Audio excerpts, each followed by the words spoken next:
I saw this sangria recipe shared a few weeks ago by Bad Birdie on her Instagram and YouTube, and collectively it got over 11 million views within a couple of weeks. I thought it has to be a good recipe. She's been in the industry for a very long time and she's a well-recognized bartender, so she does make excellent drinks. So yes, it's going to be a reliable recipe, but at the same time, I think the reason those videos blew up, a lot of traditionalists were saying that this is not a traditional sangria recipe, which it's not, but it appealed to me. People have been asking for me to make a sangria recipe on the channel for years, literally like hundreds of requests, and I'm yet to get around to it because I don't make a lot of sangria. So when I saw this, 11 million views, I'm like, gotta share it even further.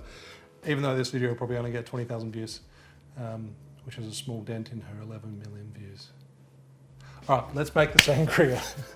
So it's a red wine sangria, medium-bodied wine. I'm using a local wine, We're Church Block, which is a cabernet sauvignon, 2 ounces, 60 ml. The good thing about this is it's a single serve, so you can just whip up one portion. You don't have to make a couple of liters at a time and serve a group of people. You can enjoy, if you like sangria, you can just enjoy one yourself. Then, I'm hoping I've got enough here. 3/4 ounce, 22.5 ml of brandy. Oh, that is like, I'm about a milliliter short. 1/30th of an ounce short. I'm using PF Rand Amber Cognac. Then we go to pineapple juice. 3/4 ounce, 22.5 ml. Cinnamon syrup. I like where this is going. 1/2 ounce, 15 ml. Lemon juice, 1/2 ounce, 15 ml. Then lime juice. And we're gonna use a lime wheel as garnish, so I'll slice a wheel while I'm at it. Set that aside. 1/2 ounce, 15 ml of lime juice. And then the secret ingredient.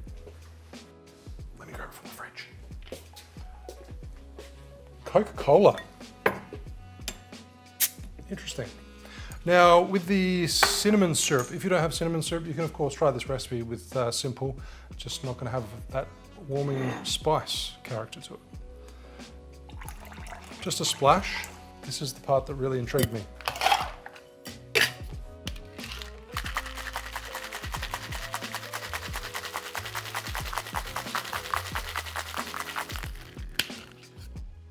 Ordinarily, you don't shake carbonated ingredients, but it's only got a little splash in there, so it's fine. Doesn't break the seal or anything. Double strain and top with pebble ice. And for garnish, a lime wheel and a healthy mint sprig.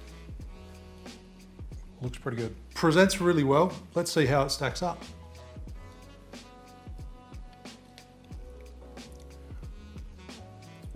Really juicy. A little bit of spice in there, some of those cola-esque notes. But in saying that, like it's good, it's juicy, it's nice, really flavorful. You get some of that pineapple juice, so it's sweet. Yeah, it's a good sangria, but in saying that, I haven't had sangria in a long time, so I've got nothing to compare it to, but it's still tasty. If you like sangria, why not try it? Thanks for watching, and I'll see you soon for another cocktail video.